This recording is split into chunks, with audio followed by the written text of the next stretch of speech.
Assalamualaikum Ananda Solih dan Solihah. Bagaimana kabarnya pagi ini? Apakah sudah sarapan? Sudah sholat duha?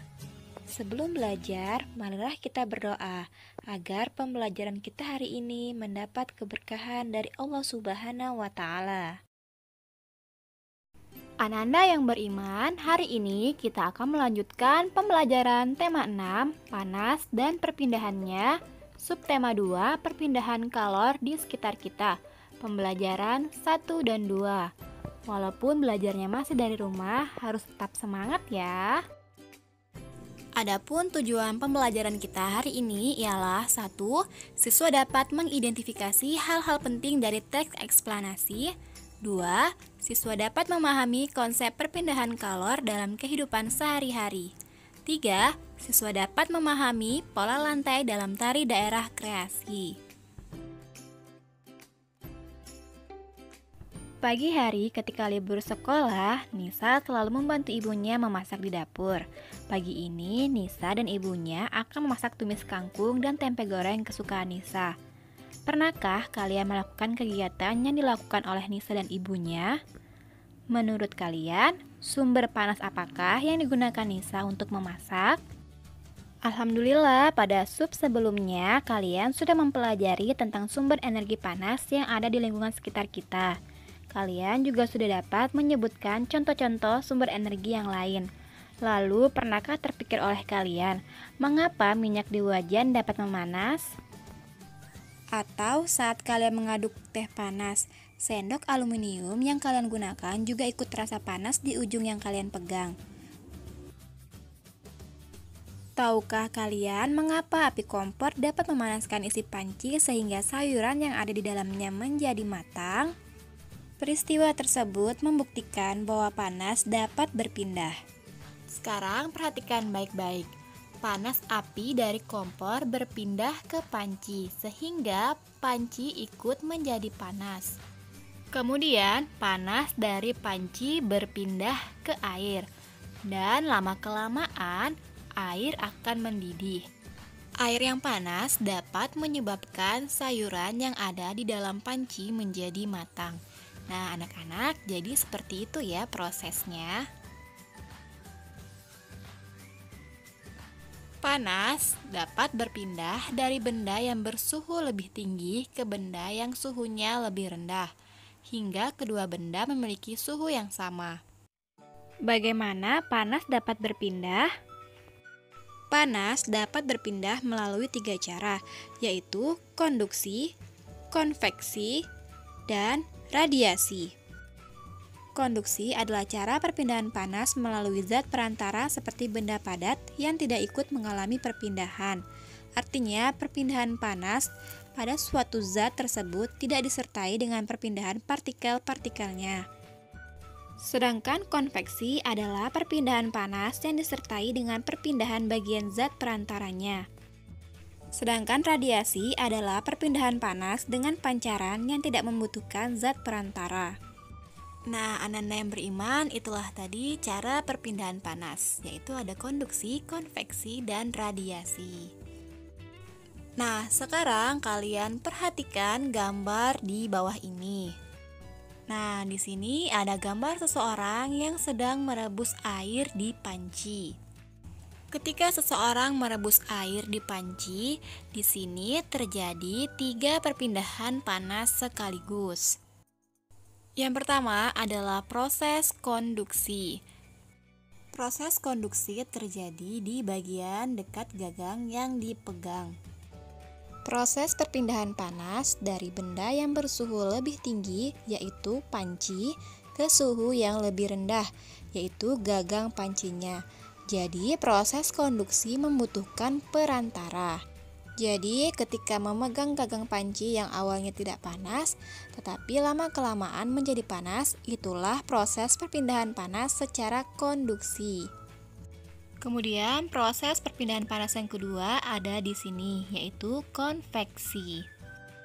Ketika merebus air, proses perpindahan panasnya adalah konveksi. Konveksi adalah proses perpindahan panas disertai dengan perpindahan zat perantaranya. Nah, di sini air yang berada di bagian bawah panci akan panas terlebih dahulu dan bergerak ke atas. Nah, posisinya nanti digantikan oleh air yang berada di atas, yang suhunya lebih dingin. Air yang lebih dingin nanti akan bergerak ke bawah, sehingga akan tercipta aliran air di dalam panci, sehingga suhu air di dalam panci seluruhnya suhunya menjadi sama. Selanjutnya, proses perpindahan panas ketika merebus air di panci yaitu ada radiasi. Radiasi adalah proses perpindahan panas tanpa perantara. Jadi, ketika kalian berada di dekat kompor yang menyala, kalian mungkin akan merasa hangat. Rasa hangat atau panas tersebut dapat terasa oleh kalian, padahal kalian tidak menyentuh apinya, tapi kalian terasa hangatnya. Nah, itu adalah perpindahan panas secara radiasi. Jadi, perpindahan panas tanpa melalui perantara apapun. Peristiwa perpindahan panas secara konveksi sering terjadi di sekitar kita, namun terkadang kita tidak menyadarinya. Perpindahan panas secara konveksi ialah perpindahan panas yang disertai dengan perpindahan zat perantaranya. Umumnya, peristiwa perpindahan panas secara konveksi terjadi pada zat cair dan gas. Berikut beberapa contoh perpindahan panas secara konveksi, yaitu ketika merebus air, lalu memanaskan minyak, dan peristiwa angin darat, serta peristiwa angin laut. Nah, untuk menambah wawasan Anda semua, ayo membaca teks yang berjudul Perpindahan Panas secara Konveksi pada halaman 45. Kemudian dilanjutkan dengan ayo menulis pada halaman 46. Rumuskanlah pemahamanmu tentang konsep perpindahan panas secara konveksi pada diagram yang telah disediakan. Sebagaimana yang kalian ketahui, negara kita memiliki berbagai bentuk seni, salah satunya seni tari. Masih ingatkah kalian tentang pola lantai pada tarian? Pola lantai merupakan garis yang membentuk formasi penari saat melakukan gerak tari. Setiap gerak tari memiliki pola lantai yang berbeda. Ada dua pola dasar dalam pola lantai, yaitu pola lantai lurus dan pola lantai lengkung. Pola lantai lurus seperti pola lantai horizontal, vertikal, diagonal, segitiga, dan zigzag. Sedangkan pola lantai lengkung seperti pola berbentuk lingkaran, angka 8, garis lengkung ke depan, dan garis lengkung ke belakang. Berikut ini adalah pengembangan dari pola lantai garis lurus. Sedangkan gambar berikut adalah pengembangan dari pola lantai garis lengkung. Berikut merupakan contoh tarian daerah Indonesia dengan pola lantainya. Tari topeng dari Jawa Timur menggunakan pola lantai vertikal saat menari. Sedangkan tari pendet dari Bali menggunakan pola lantai diagonal saat menari. Ada tarian daerah yang pola lantainya memiliki makna dan ada pula yang tidak. Misalnya tari Jaran Kepang dan tari Bedaya Semang. Kedua tarian tersebut berasal dari Yogyakarta, tetapi memiliki pola lantai yang berbeda. Tari Jaran Kepang mempunyai pola lantai gabungan antara pola garis lurus dan pola lengkung yang sederhana. Namun, pola lantai yang digunakan pada tari ini masih dikembangkan menjadi beberapa pola lainnya. Ada variasi pola melingkar, garis lurus ke depan, dan garis horizontal. Pola lantai pada tari Jaran Kepang tidak memiliki makna tertentu. Pola lantai dibuat untuk formasi penari. Sedangkan pola lantai pada tari Bedaya Semang tidak seperti pola lantai tari pada umumnya.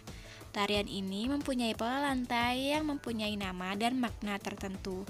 Ada pola lantai yang disebut rakit jalur, gawang jajar wayang, gawang 3-3, gawang perang, dan gawang kalajengking. Setiap bentuk pola lantai tersebut memiliki makna. Misalnya, pola lantai rakit jajar menggambarkan 5 unsur yang ada pada diri manusia, yaitu cahaya, rasa, sukma, nafsu, dan perilaku.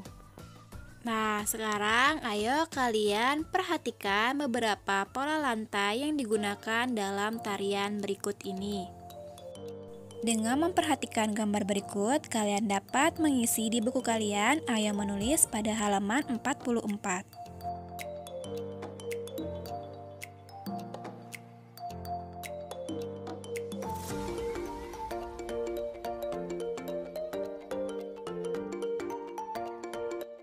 Ingatlah untuk selalu mengumpulkan foto tugas kalian kepada Ustadz Ustazah melalui WA atau Telegram secara japri. Jika kalian memiliki pertanyaan, silahkan menghubungi Ustadz Ustazah.